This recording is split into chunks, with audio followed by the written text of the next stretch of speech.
Welcome dear students. This is the second lecture on paper 5 sampling techniques and design of experiments.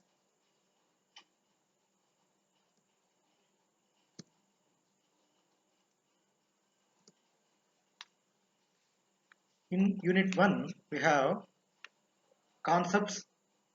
These units are principal steps in sample surveys, census versus sample survey, sampling and non-sampling errors, advantages of sampling over census and limitations of sampling, types of sampling.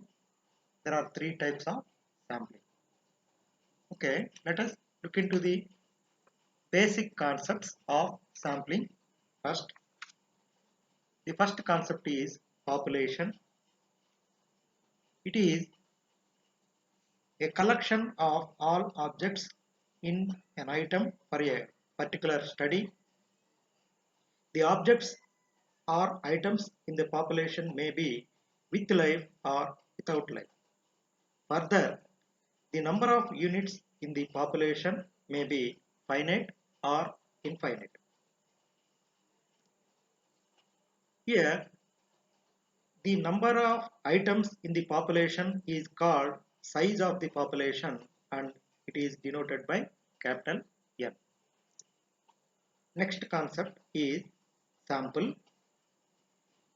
Sample is a finite part of the population. It is a subset of the population. The number of items in the sample is called size of the sample and it is denoted as small n. Next concept is parameter. It is a statistical measure which is computed on the basis of the population units. The characteristics of population like population total, population mean mu, population standard deviation sigma, sigma square population variance, and this is rho. Rho is population correlation coefficient. These are the parameters. Parameters are generally constants. By using statistics, we estimate the population parameters. Next concept is statistic. It is a measure which is computed on the basis of sample observations. Generally, statistics can be used to estimate unknown population parameters. A statistics gives an approximate value to the parameter and it may or may not be equal to the real value of the population parameter.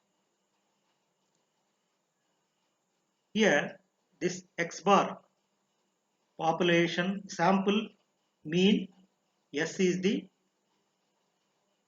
sample standard deviation, S square sample variance, and small r sample correlation coefficients are the statistics.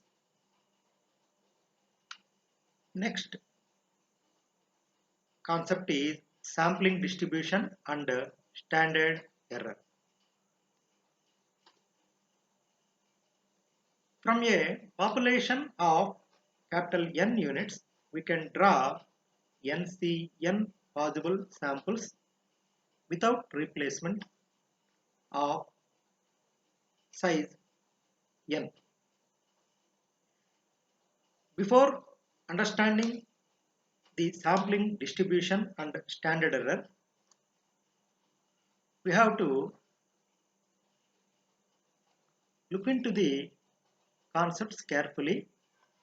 Compute statistic T for each sample of size n first. These statistics are calculated by from samples drawn from the population. These samples are different and the statistics calculated from the samples are different. It varies from sample to samples.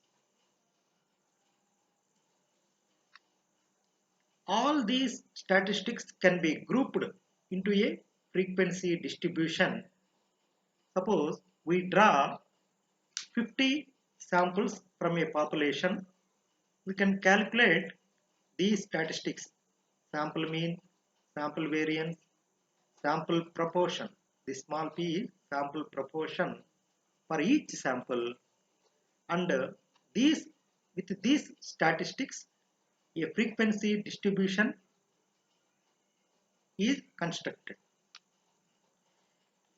This sampling, this frequency distribution of statistics collected from sample is called sampling distribution. Now, the standard error of sampling distribution of statistic is called standard error of the statistic. Here I have given standard errors of some statistics.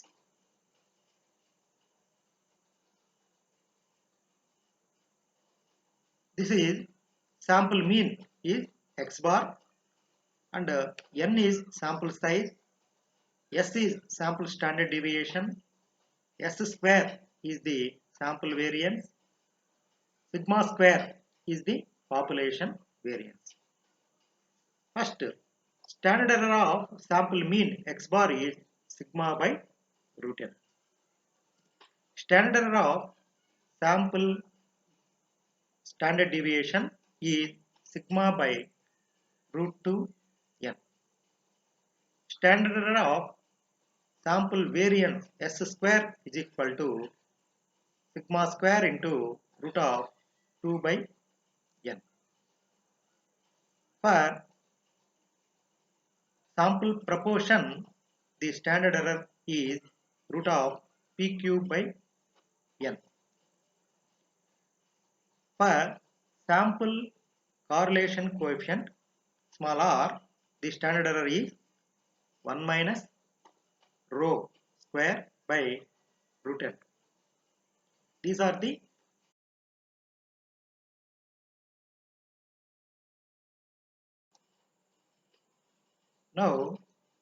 now we shift into another concepts: sampling unit, sampling frame, and pilot survey. The units to be sampled are known as sampling units. In any sample survey, the sampling units must be identified.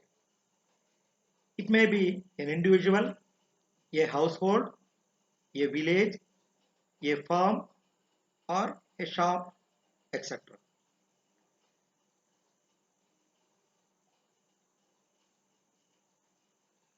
Next, the list of units or a map or any other material that describes a population is called sampling frame. To cover the population under consideration, we need a sampling frame. Preparation of the sampling frame is one of the most important problems in a sampling survey. Next concept is pilot survey or pre-test. From practical point of view, it is found useful to conduct a pilot survey or pre-test on a small scale. This is conducted before starting the main survey.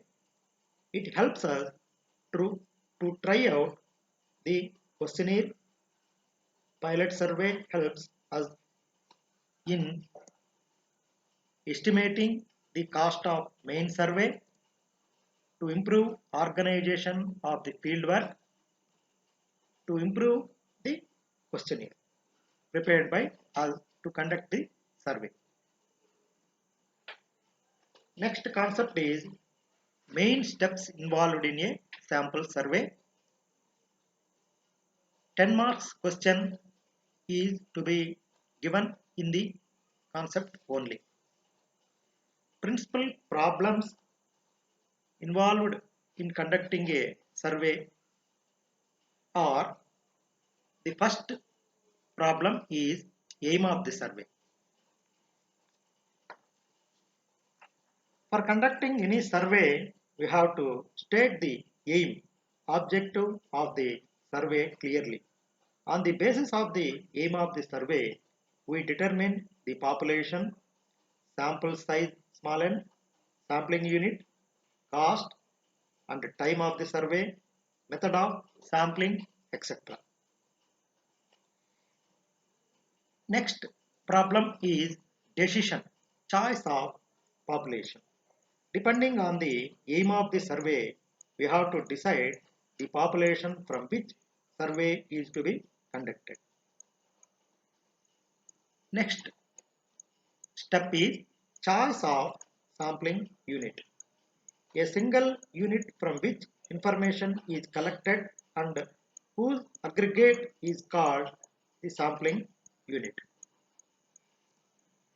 Decision on types of data or choice of data. You all know the data is of two types, namely primary data and secondary data. In first year, you know the methods of collecting primary data: direct personal interview, indirect oral investigation, schedules sent through enumerators, mailed questionnaire method. These are the four methods to collect primary data.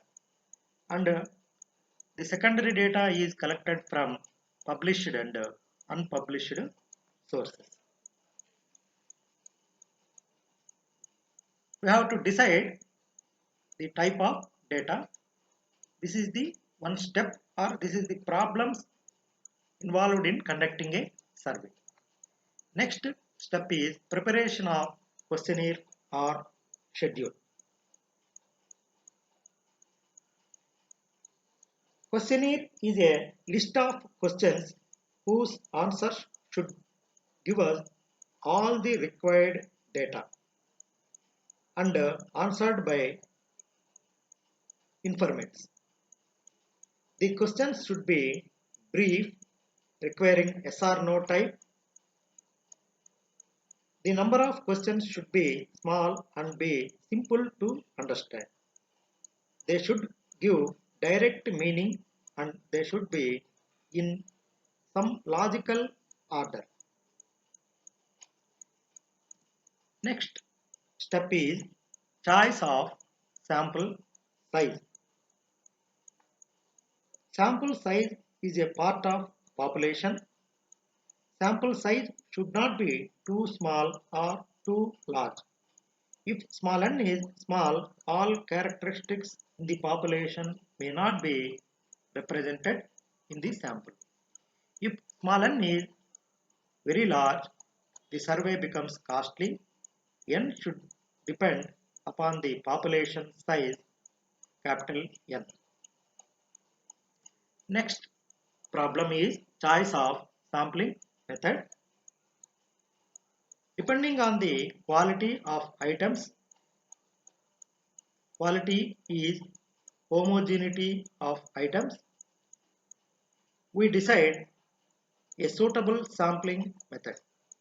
If all units are homogeneous, then we prefer simple random sampling.